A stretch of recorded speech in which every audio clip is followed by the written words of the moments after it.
कभी सोचा है कि एक आलू, हाँ, एक मामूली सा आलू खौफ की वजह बन सकता है? आज हम शाहपुर गांव की एक ऐसी ही कहानी सुनेंगे जहां रात के अंधेरे में एक मीठी सी आवाज लोगों की जिंदगी को हमेशा हमेशा के लिए बदल देती थी।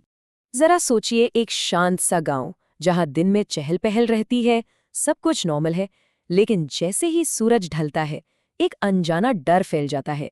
शाहपुर की ये शांति असल में एक बड़े तूफान से पहले का सन्नाटा थी।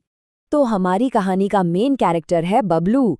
गांव में उसकी मिठाइयों की दुकान थी और उसकी जलेबियां तो पूरे गांव में फेमस थीं। उसकी जिंदगी रोज की तरह ही चल रही थी, पर उसे जरा भी अंदाजा नहीं था कि उस रात उसकी ये साधारण सी जिंदगी एक भयानक मोड़ लेने वाली है।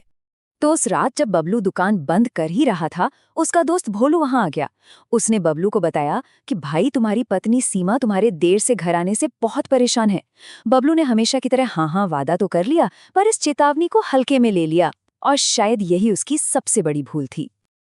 अब काम में डूबे बबलू को कहाँ वक्त का पता चलता है।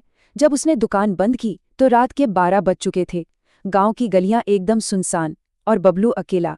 उसे क्या पता था कि उस अंधेरे में कोई उसका इंतजार कर रहा था। और तभी उस सन्नाटे को एक आवाज चीरती है। ये कोई आम आवाज नहीं थी, ये एक ऐसी मीठी आवाज थी जो आपको अपनी तरफ खींचती है, भले ही अंदर से डर रहा हो। पर सवाल ये था कि भाई, आधी रात को आलू कौन बेचता है? यही सवाल बबलू को उस आवाज की तरफ ले गया। बबलू ने हिम्मत की और उस गली में आगे बढ़ा।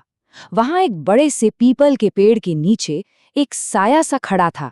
सफेद साड़ी पहने एक औरत। उसका चेहरा पल्लू से ढका था, पर बबलू को ऐसा लगा जैसे वो उसे ही देख रही है, उसी का इंतजार कर रही है। बबलू जब पास गया और उसने टोकरी में झांका तो वो हैरान रह गया। टोकरी एकदम खाली थी। बबलू को लगा ये कोई मजाक कर रहा है, तो उसने हंसते हुए पूछा, अरे पगली, जब आलू है ही नहीं तो बेच क्या रही हो? उसे क्या पता था कि ये मजाक उसकी जिंदगी पर भारी पड़ने वाला है। जैसे ही उस औरत ने अपना सिर ऊपर उठाया, बबलू के तो पैरों तले जमीन खिसक गई। उसकी आंखें, वो आंखें पूरी तरह से सफेद थीं, उनमें कोई पुतली नहीं थी, एकदम खाली। और बबलू को लगा जैसे वो उसकी रूह के आर पार देख रही हैं। उस औरत के होठों पर एक ऐसी डरावनी मुस्कान आई जिसे देखकर किसी का भी खून जम जाए। और फिर उसने कहा, आलू, आलू तो तुम हो। बस यही वो पल था जब बबलू समझ गया कि वो किसी इंसान से नहीं बल्कि किसी शैतानी ताकत से बात कर रहा है। इससे पहले कि बबलू चीख पाता, एक धुएं ने उसे चारों तरफ से घेर लिया, और जब धुआं छटा तो बबलू वहां नहीं था। उसकी जगह जमीन पर एक बड़ा सा गोल मटोल आलू पड़ा था।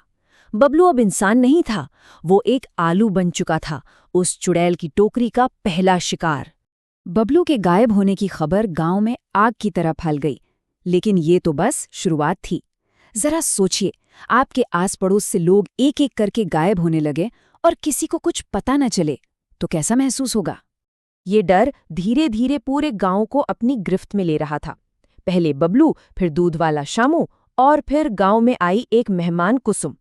हर रात कोई न कोई नया शिकार बन रहा था और गांव वालों की नींद हराम हो चुकी थी। गांव में अब हंसी मजाक की आवाजें नहीं गूंजती थीं। शाम के 7 बजते ही दरवाजे बंद हो जाते और गलियों में मौत जैसा सन्नाटा पसर जाता। गांव में अब सिर्फ एक ही चीज थी, डर, एक अनजाने शिकारी का डर। लेकिन फिर कहानी में एंट्री होती है मोहन की।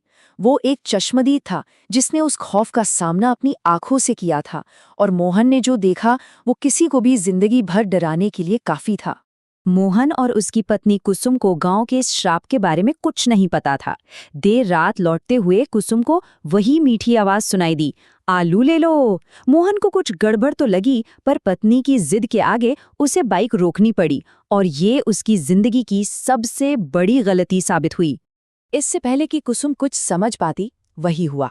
धुएं का गुबार उठा और मोहन ने अपनी आंखों के सामने अपनी पत्नी को एक आलू में बदलते हुए देखा।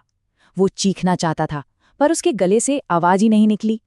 मोहन ने कांपते हाथों से जैसे तैसे बाइक स्टार्ट की और अपनी जान बचाने के लिए भागा। पीछे से चुड़ैल की हंसी और उसकी आवाज गूंज रही थी, आलू तो लेते जाओ। वो हंसी मोहन के कानों में हमेशा के लिए बस गई। अगली सुबह जब मोहन ने कांपते हुए गांव वालों को अपनी आप बीती सुनाई तो डर के साथ साथ एक उम्मीद भी जगी। मोहन ने गांव वालों को सिर्फ चुड़ैल का सच नहीं बताया था, बल्कि उसे हराने का रास्ता भी दिखा दिया था। मोहन ने बताया कि चुड़ैल की सारी शक्ति उस टोकरी में है जिसमें वो लोगों को आलू बनाकर रखती है। अगर उस टोकरी को किसी तरह तोड़ दिया जाए तो चुड़ैल का जादू भी टूट जाएगा। ये एक बहुत खतरनाक प्लान था, लेकिन यही उनकी अकेली उम्मीद थी।